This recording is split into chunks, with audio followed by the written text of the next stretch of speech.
es que cada vez que yo tengo un pensamiento, ese pensamiento tiene un impacto directo en mis células, en mis genes, en mi organismo, en mi mente. Es decir, el que yo piense sobre algo en negativo tiene el mismo impacto que cuando eso me sucede en la realidad. Deje ese personaje atrás. No tenga miedo y reinvéntese. Si yo estoy aquí y de repente ahora alguien grita fuego, porque empieza a haber un fuego, todos los que estamos aquí, que somos muchos, salimos corriendo porque de nuestro cerebro se activa una hormona, que es la hormona del cortisol, que va a las glándulas suprarrenales y esa hormona nos hace salir corriendo o luchar, si fuera lo que aparece aquí un león. Es decir, mi sistema de supervivencia se activa ante una alerta o una amenaza. Pero si yo, Marian Rojas, estoy aquí de pie hablando y empiezo a pensar, ¿y si hay un incendio? ¿Y si yo estoy aquí, cómo saldría corriendo? Y toda esta gente, ¿y si me quemo? Y empiezo a agobiarme con esa sensación, solo con pensarlo se activa el mismo mecanismo de alerta. Es decir, se activa el cortisol. Y aquí viene una de las ideas importantes que os transmito hoy.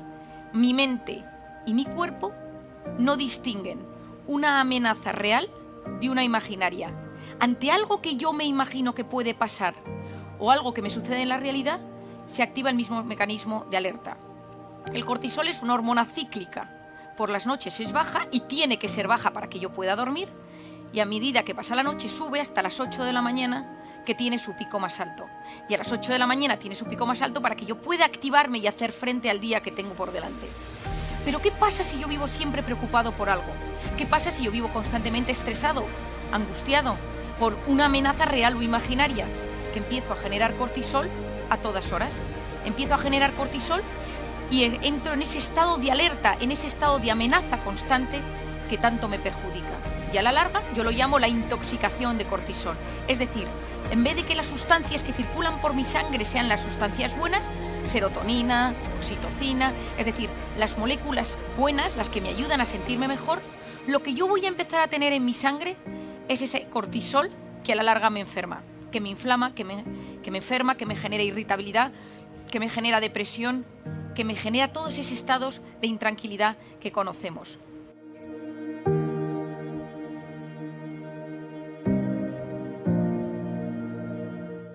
Porque al final la felicidad no es lo que nos pasa, sino cómo interpretamos lo que nos pasa. La misma realidad puede ser interpretable de varias maneras.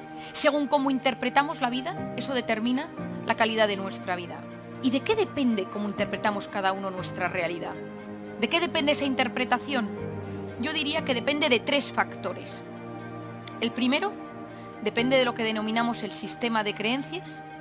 Todos nosotros tenemos ideas prefijadas en nuestra mente sobre cómo deben de ser las cosas, cuánto dinero quiero ganar, cómo deben de ser las relaciones con mis amigos, cómo debe ser todo lo que me rodea, cómo debe ser la política, la religión, los temas éticos. Es decir, en general, somos poco indiferentes a lo que sucede a nuestro alrededor. Y aunque nos consideremos las personas más tolerantes, siempre hay una activación en nuestra mente a algo positivo o negativo según lo que nos rodea. Muchas veces interpretamos la realidad de forma como si fuera una amenaza por nuestro sistema de creencias limitante o porque nuestro sistema de creencias nos impide tener las miras un poco más abiertas para poder interpretar las cosas de mejor manera. Primero, el sistema de creencias. Lo segundo, el estado de ánimo. Si yo estoy triste, todo me parece mucho peor. ¿Y de qué depende mi estado de ánimo? Depende de cómo duermo. Ojo, importantísimo. Por las noches, mis neuronas, todo mi sistema nervioso se recupera para que mi cerebro funcione mejor al día siguiente. Depende de si consumo drogas, por supuesto, depende de las circunstancias. No es lo mismo vivir en plena pandemia que vivir en un momento de la historia donde pues, la situación era mucho más relajada. Depende de la bioquímica y de las enfermedades que tengamos. Hoy en día sabemos que hay muchas enfermedades físicas que tienen un componente psicológico, desde problemas de tiroides, el colon irritable, enfermedades más graves, algunas enfermedades neurodegenerativas, el cáncer. ¿Qué más influye en el estado de ánimo? Influye la actitud. ¿Qué es la actitud? La actitud es la voz interior. Todos nosotros tenemos una voz interior que va comentando nuestra vida. Has engordado, tu marido no te hace caso, tu jefe pasa de ti, a todo el mundo le va mejor que a ti, eres un desgraciado, qué culpable eres por esto que hiciste hace un tiempo. esa voz interior tiene un impacto directo en nuestra vida, en nuestras células, en nuestros genes.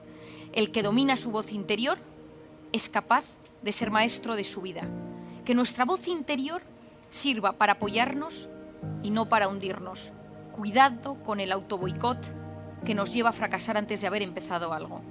Por lo tanto, la felicidad depende de cómo interpreto la realidad, y esa interpretación tiene que ver con mi sistema de creencias, con mi estado de ánimo y con una zona del cerebro que tiene un nombre terrible, pero una función mágica, que se denomina el sistema reticular activador ascendente. No quiero que nadie recuerde el nombre, pero quiero que sepáis que existe. Se encuentra aquí detrás, en el tallo encefálico, y es el rastreador, el filtrador del cerebro.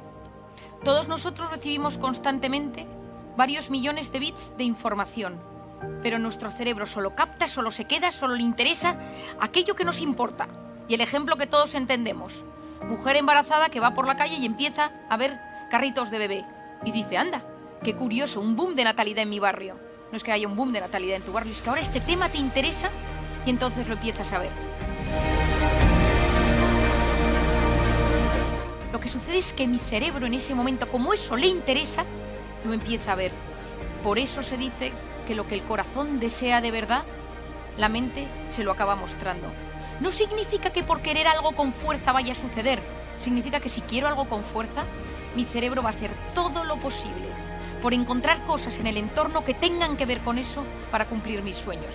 Si yo tengo mi sistema reticular en negativo o apagado, da igual lo que me pase porque no lo voy a ver. Al 90% de la gente que no le pasan cosas buenas es porque no sabe lo que quiere que le pase y su cerebro no se lo muestra. Es decir, si tú quieres que algo bueno te suceda, estudia, prepárate. Hay una frase de Séneca que me encanta que dice: la suerte es donde confluyen la preparación y la oportunidad. Hay que prepararse, hay que saber, hay que estudiar, porque el que se prepara, el que estudia, el que visualiza lo que quiere, es capaz de percibir mucho mejor las oportunidades. Deje ese personaje atrás. No tenga miedo y reinvéntese. Reinvéntese con otras categorías, con otros gustos, con otros deseos, con otras formas de amar.